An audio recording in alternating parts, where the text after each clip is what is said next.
Operasi pencarian dan penyelamatan korban tanah longsor di Desa Pasir Langu, Kecamatan Cisarua, Kabupaten Bandung Barat, Jawa Barat terus dilakukan. Di hari kedua pencarian, tim SAR gabungan berhasil mengevakuasi 14 kantong jenazah. Hingga Minggu sore, sekitar pukul 16.15 WIB, total ada 25 kantong jenazah yang berhasil ditemukan tim SAR. Ke-25 kantong jenazah telah diserahkan ke tim Disaster Victim Identification atau DVI Polri untuk diidentifikasi.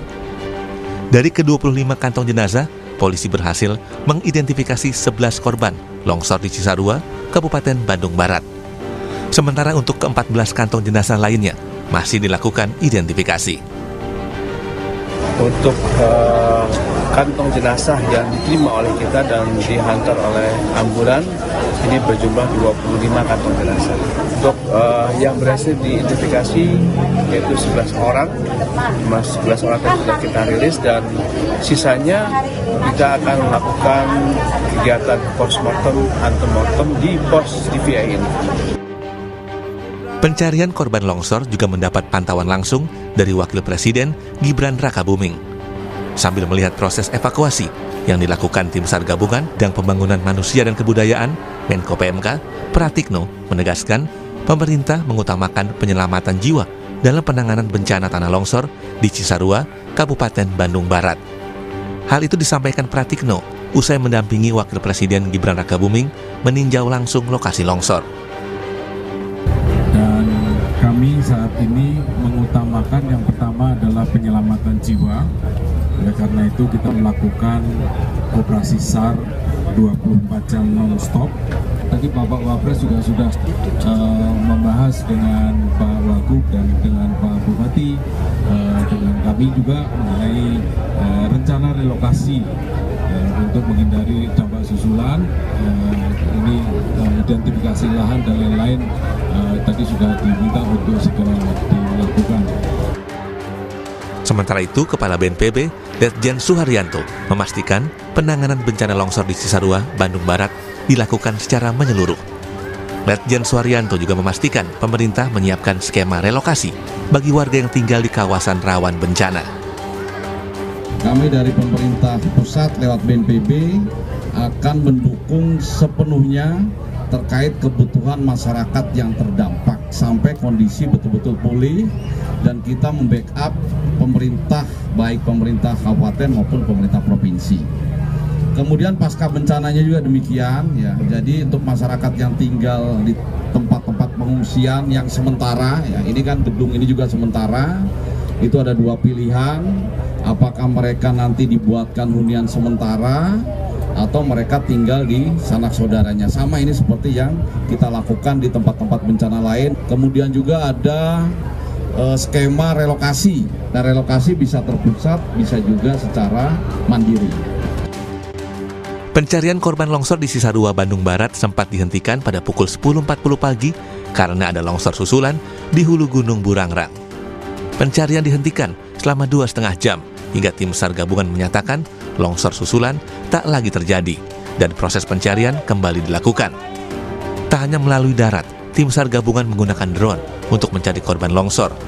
Tidak hanya itu, anjing pelacak juga dikerahkan untuk membantu pencarian korban. Tim Liputan Kompas TV.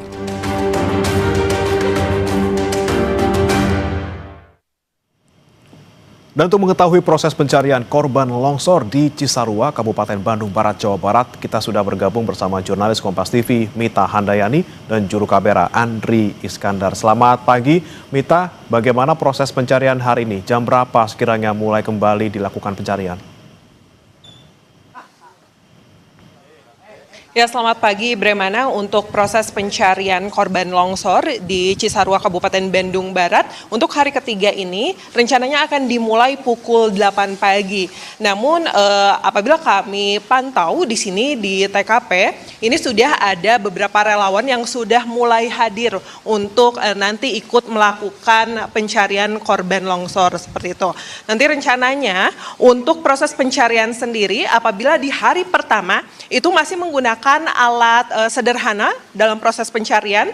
Namun kemarin ini sudah mulai diturunkan alat berat ada 3 alat berat yang diturunkan berupa eskavator dan rencananya hari ini ada 8 alat berat yang akan diturunkan untuk membantu proses pencarian.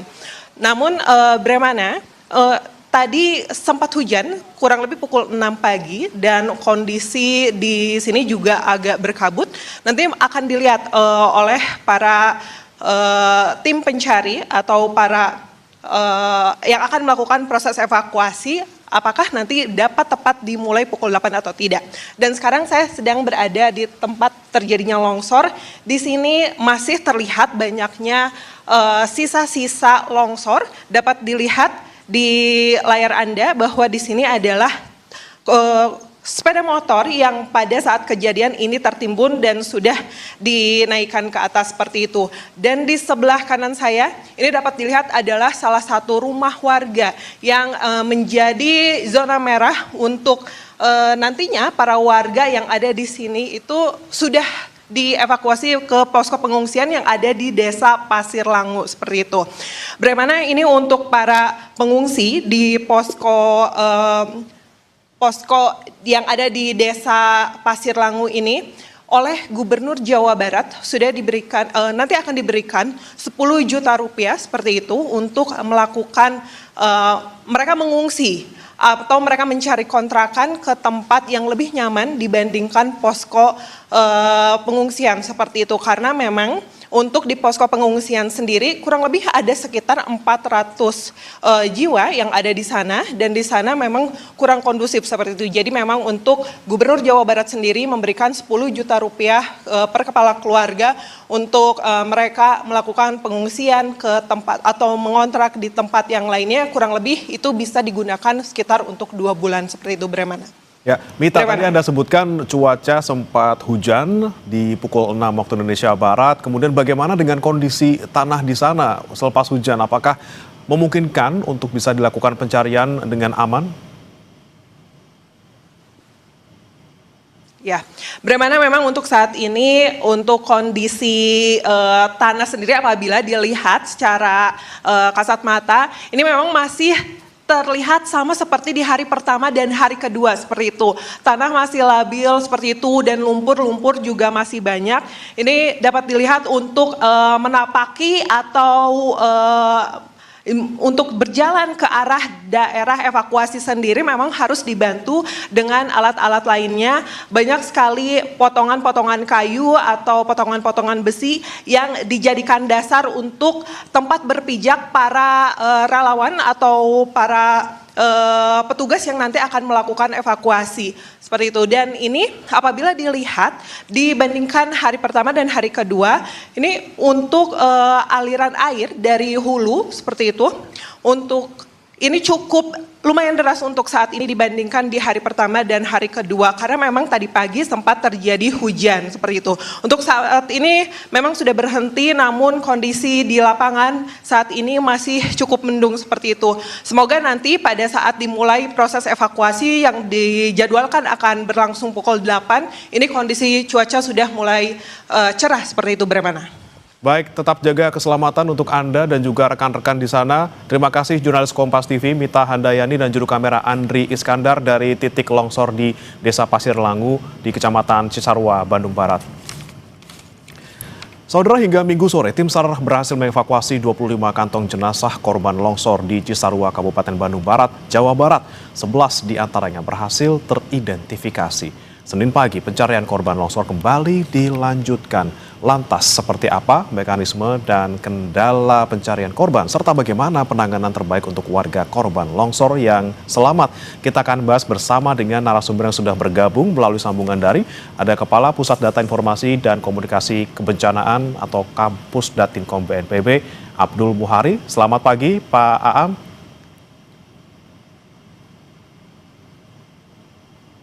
Pak Aam. Selamat pagi, Mas.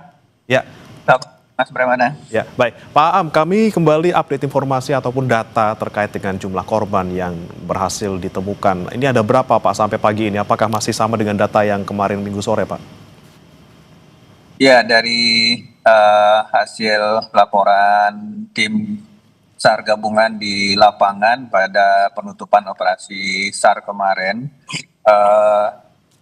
sudah berhasil dievakuasi 25 body pack kantong jenazah, dan saat ini yang dalam proses identifikasi DVI itu ada 17, sehingga BPBD dan kami ini sudah menetapkan untuk korban meninggal dunia hanya sudah teridentifikasi dan 6 masih dalam proses identifikasi DVI. Ini termasuk dalam 25 body pack yang sudah dievakuasi kemarin, dan tentu saja proses identifikasi ini terus berjalan dan kita akan terus merilis nantinya perkembangan dari proses identifikasi korban atau body pack yang sudah dievakuasi dan diserahkan ke DVI Polri.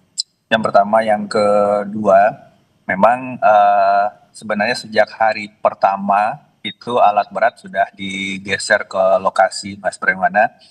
Tapi sebagaimana tadi disampaikan, kondisi di lapangan itu material longsoran ini masih sangat lunak, sehingga agak membahayakan kalau misalkan alat berat langsung turun ke titik-titik pencarian korban. Sehingga untuk beberapa lokasi ada 2 site utama yang ditetapkan oleh tim SAR gabungan, itu secara dominan masih dengan cara manual, personil di lapangan menggunakan pompa dan alat manual. Tetapi memang kita harapkan alat berat yang ukuran kecil ini mulai menyisir sehingga bisa membuat alur-alur jalan yang cukup aman, karena seperti kita ketahui sampai kemarin pun itu masih ada longsor susulan. Jadi kondisi daerah operasi memang masih sangat labil. Pemerintah, BNPB, dan pemerintah daerah saat ini sudah mengerahkan 6 pesawat untuk modifikasi cuaca, khususnya di daerah Bandung Raya, untuk bisa mengoptimalkan operasi pencarian ini. Karena gangguan utamanya sebenarnya ada di cuaca. Kalau cuaca hujan, meskipun itu intensitas sedang, itu akan meningkatkan kembali debit air dari mahkota longsor sehingga cukup membahayakan pada tim yang berada di bawah. Ini sorti pertama untuk modifikasi cuaca sudah dimulai. Kita harapkan nanti pada saat operasi pencarian hari ini dilaksanakan, cuaca akan mendukung dan insya Allah ini juga akan memberikan hasil yang signifikan hari ini, Mas Pribadi. Baik, Pak Aam, kemudian untuk titik-titik yang akan menjadi fokus pencarian di lokasi, apakah sudah dipetakan, dan untuk luasnya Pak, seperti apa luas yang harus dicari oleh tim SAR gabungan? Ya, untuk titik-titik pencarian ini sudah dipetakan oleh tim SAR gabungan. Basarnas sendiri sudah melakukan pemetaan udara dari hari pertama, BNPB juga melakukan pemetaan udara, dan relawan juga melakukan pemetaan udara, dan kita sudah overlay hasil pemetaan udara ini dengan kondisi sebelum kejadian, sehingga kita tahu persis titik-titik di mana lokasi rumah-rumah yang sebelumnya ada yang berada di alur longsoran itu sudah teridentifikasi, dan ini yang dijadikan dasar oleh tim SAR gabungan untuk menentukan worksite A dan worksite B di titik pencarian utama. Dan di titik 2 titik utama ini juga 25 body pack itu dalam 2 hari itu ditemukan. Jadi secara umum titik operasi itu sudah sangat terpetakan dengan jelas. Memang kendala satu-satunya adalah faktor cuaca dan kondisi tanah material longsoran yang masih cukup lunak. Potensi longsor susulan masih ada. Ini yang kita coba antisipasi dengan modifikasi cuaca supaya operasi pencarian di lapangan lebih optimal, Mas Bremana. Baik, dari mungkin komunikasi Anda bersama dengan BMKG, Pak Aam, bagaimana kondisi cuaca hari ini sekiranya? Untuk kondisi cuaca seperti disampaikan oleh BMKG sebelumnya, bahwa hingga tanggal 27 Januari itu memang diprediksi intensitas cuaca di Jabodetabek dan Jabar, Jateng pada umumnya ini masih akan didominasi dengan hujan intensitas sedang hingga lebat. Beberapa di antaranya dengan durasi lama. Nah, ini yang menjadi tantangan kami, sehingga modifikasi cuaca pun tidak hanya armada pesawatnya yang kita tambah, tetapi durasi penerbangan dan sorti penerbangan juga kita optimalkan sehingga benar-benar kalaupun harus bekerja 24 jam seperti yang kita lakukan di awal tahun, kita akan lakukan supaya benar-benar intensitas hujan ini meskipun tidak bisa kita hentikan secara total, tapi bisa kita kurangi secara signifikan, Mas Preman. Oke, baik. Selain tentunya mencari korban yang masih hilang saat ini, ada juga korban selamat yang mengungsi, Pak Aam. Saat ini untuk data jumlah korban yang mengungsi ada berapa, kemudian ada di titik mana saja, Pak? Untuk jumlah korban mengungsi di hari pertama itu sekitar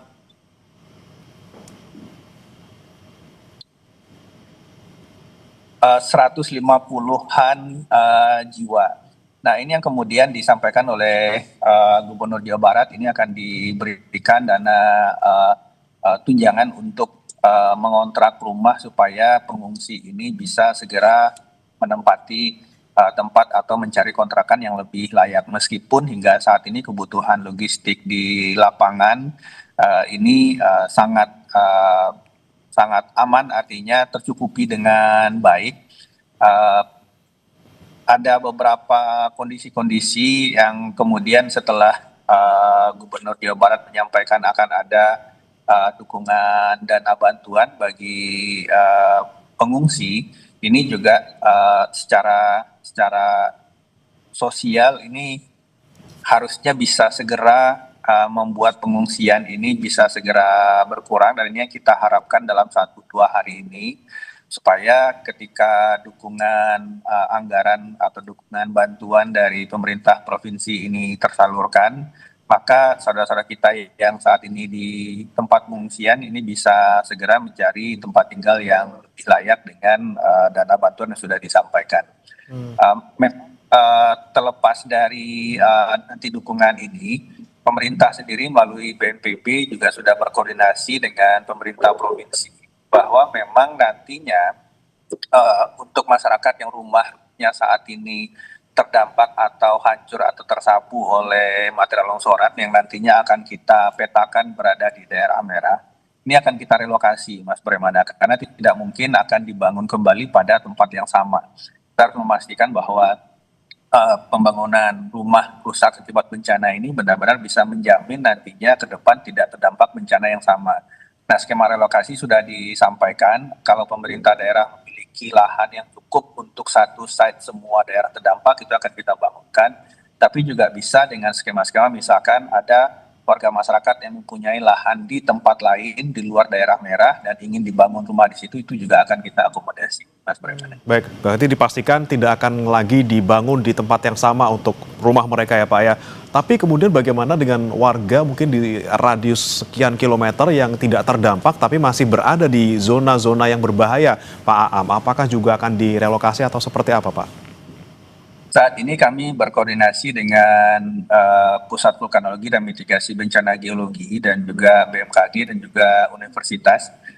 Kita akan membuat mapping ulang peta kawasan rawan longsor. Untuk data BNPB sendiri, sebenarnya yang sudah kita keluarkan dari tahun 2016, memang kawasan daerah Cisarua ini yang lebih ke utara, yang lebih naik itu merupakan daerah risiko longsor sedang hingga tinggi. Untuk daerah kota longsornya sendiri yang saat ini terdampak itu merupakan daerah risiko longsor yang tinggi. Nah, ini yang kita juga menghimbau pemerintah daerah agar informasi-informasi potensi bencana yang sudah kita keluarkan, yang sudah kita sampaikan ke daerah ini benar-benar bisa dipakai sebagai dasar penyusunan rencana tata ruang. Sehingga ke depan kita harapkan tidak ada lagi hal-hal atau kondisi-kondisi yang menimbulkan atau asesmen atau kajian-kajian risiko bencana yang sudah dilakukan. Nah, untuk kondisi saat ini yang sudah terjadi di Bandung Barat ini, kita akan memapping ulang tidak hanya kawasan terdampak saat ini, tetapi juga kawasan yang berpotensi terdampak di masa depan. Ini juga akan kita sarankan untuk bisa dilakukan opsi relokasi. Jadi relokasi ini tidak hanya bagi mereka yang saat ini sudah terdampak, tetapi juga bagi saudara-saudara kita yang berpotensi terdampak, baik itu di waktu-waktu dekat ataupun waktu di masa depan. Ini akan kita diskusikan dengan pemerintah kabupaten. Jadi kalau nanti kebijakannya ada satu lokasi, maka sekalian nanti kita akan diskusikan dengan masyarakat supaya yang saat ini tidak terdampak, juga di masa depan juga kita pastikan tidak terdampak bencana serupa, Mas Bremana. Tapi paling tidak kalau untuk seminggu ke depan ini kan masih ada cuaca ekstrim ya Pak ya. Kita bicara pencegahan tidak hanya untuk nanti jangka panjang, tapi juga bagaimana dalam seminggu ke depan ini ada juga potensi yang sama untuk warga-warga yang tidak terdampak ataupun belum terdampak, tapi ada di wilayah rawan. Seperti apa kemudian komunikasi bersama warga yang saat ini masih tinggal di tempat mereka yang rawan, Pak? Iya, salah satu hal yang saat ini juga kita atensi adalah sangat banyaknya masyarakat yang dalam tanda kutip quote unquote itu menonton di lokasi pencarian. Ini juga sangat membahayakan karena lokasi pencarian ini pun masih merupakan daerah bencana. Ini juga kita sudah koordinasikan dengan aparat kepolisian setempat supaya masyarakat-masyarakat yang saat ini masih, kita sangat memahami bahwa tentu saja masyarakat ingin melihat, mengikuti operasi pencarian. Kalau ada anggota keluarga yang hilang juga, ini adalah hal-hal sosial dan psikologis yang memang kita juga bisa mengerti. Tetapi untuk mendekati daerah bencana ini juga tentunya dilarang.